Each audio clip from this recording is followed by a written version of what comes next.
Kitab Ester.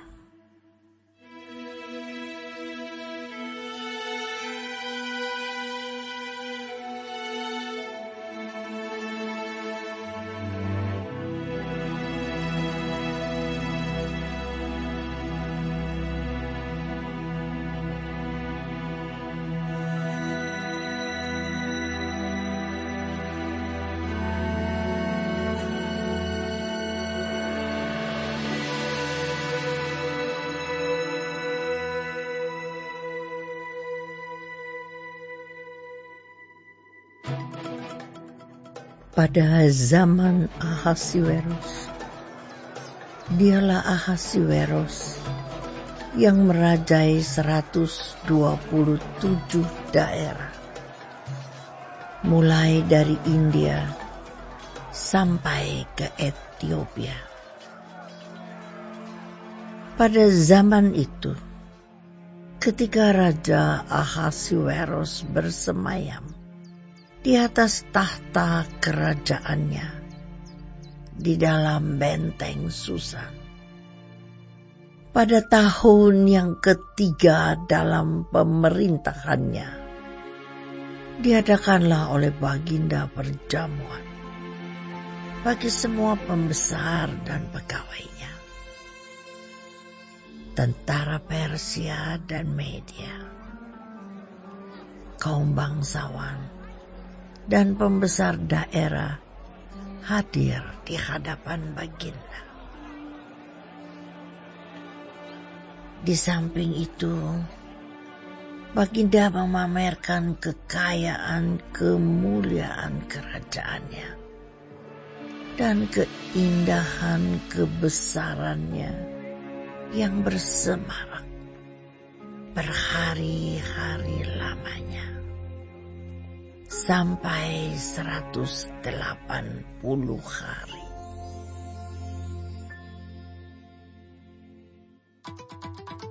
Setelah genap hari-hari itu, maka raja mengadakan perjamuan lagi 7 hari lamanya bagi seluruh rakyatnya yang terdapat di dalam benteng Susan, daripada orang besar sampai kepada orang kecil, bertempat di pelataran yang ada di taman istana kerajaan. Di situ tirai-mirai daripada kain lenan, mori halus, dan kain ungu tua yang terikat dengan tali lenan halus dan ungu muda, bergantung pada tombol-tombol perak di tiang-tiang marmer putih,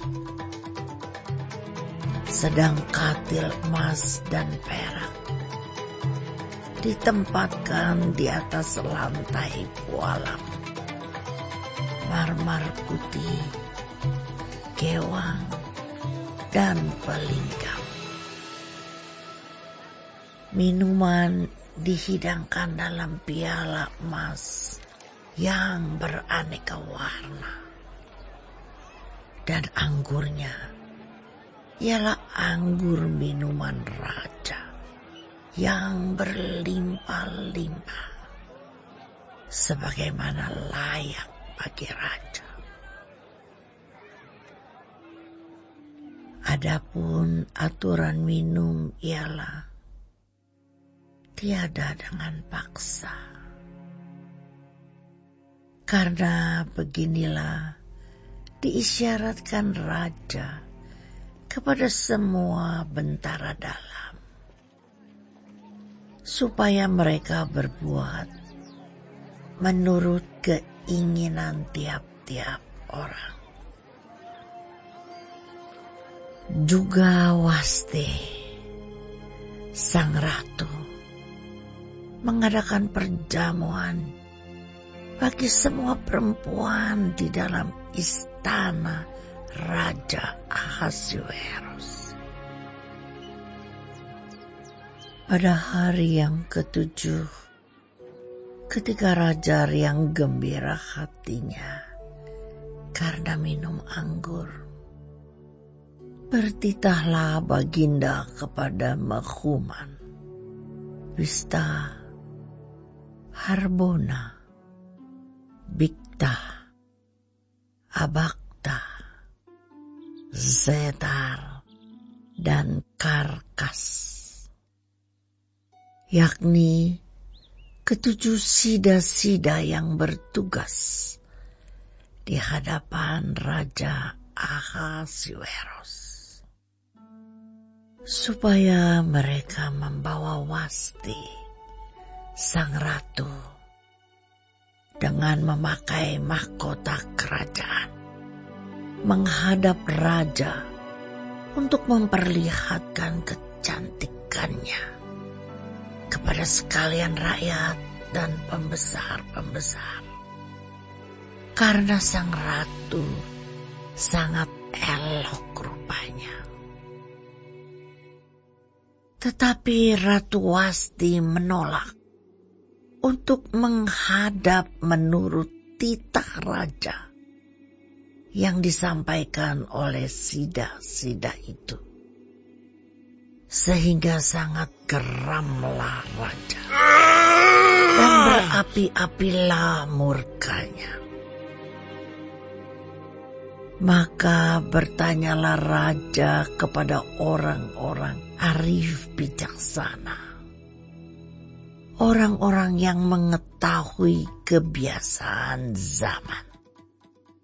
Karena demikianlah biasanya masalah-masalah raja dikemukakan kepada para ahli undang-undang dan hukum.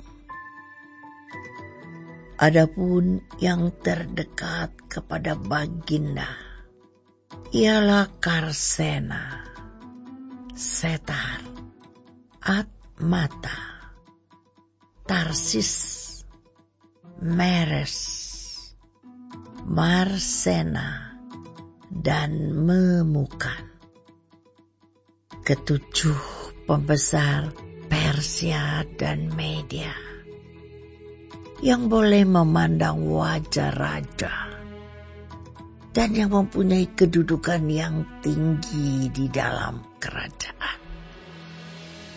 Tanya raja, apakah yang harus diperbuat atas Ratu Wasti menurut undang-undang? Karena tidak dilakukannya titah Raja Ahasuerus yang disampaikan oleh sida-sida. Maka sembah Memukan di hadapan raja dan para pembesar itu. Wasti sang ratu bukan bersalah kepada raja saja, melainkan juga kepada semua pembesar dan segala bangsa yang di dalam segala daerah Raja Ahasuerus. Karena kelakuan sang ratu itu akan merata kepada semua perempuan, sehingga mereka tidak menghiraukan suaminya apabila diceritakan orang, Raja Ahasuerus menitahkan supaya Wasti sang ratu dibawa menghadap kepadanya. Tetapi ia tidak mau datang. Pada hari ini juga, istri para pembesar raja di Persia dan Media yang mendengar tentang kelakuan sang ratu akan berbicara tentang hal itu kepada suaminya, sehingga berlarut-larutlah penghinaan dan kegusaran. Jikalau baik pada pemandangan raja, hendaklah dikeluarkan suatu titah kerajaan dari hadapan baginda dan dituliskan di dalam undang-undang Persia dan Media, sehingga tidak dapat dicabut kembali bahwa Wasti dilarang menghadap Raja Ahasuerus dan bahwa raja akan mengaruniakan kedudukannya sebagai ratu kepada orang lain yang lebih baik daripadanya. Bila keputusan yang diambil raja kedengaran di seluruh kerajaannya, alangkah besarnya kerajaan itu. Maka semua perempuan akan memberi hormat kepada suami mereka, daripada orang besar sampai kepada orang kecil. Usul itu dipandang baik oleh raja serta para pembesar. Jadi bertindaklah raja sesuai dengan usul memukan itu. Dikirimkanlah oleh Baginda surat-surat ke segenap daerah kerajaan. Tiap-tiap daerah menurut tulisannya, dan tiap-tiap bangsa menurut bahasanya, bunyinya. Setiap laki-laki harus menjadi kepala dalam rumah tangganya dan berbicara menurut bahasa bangsanya.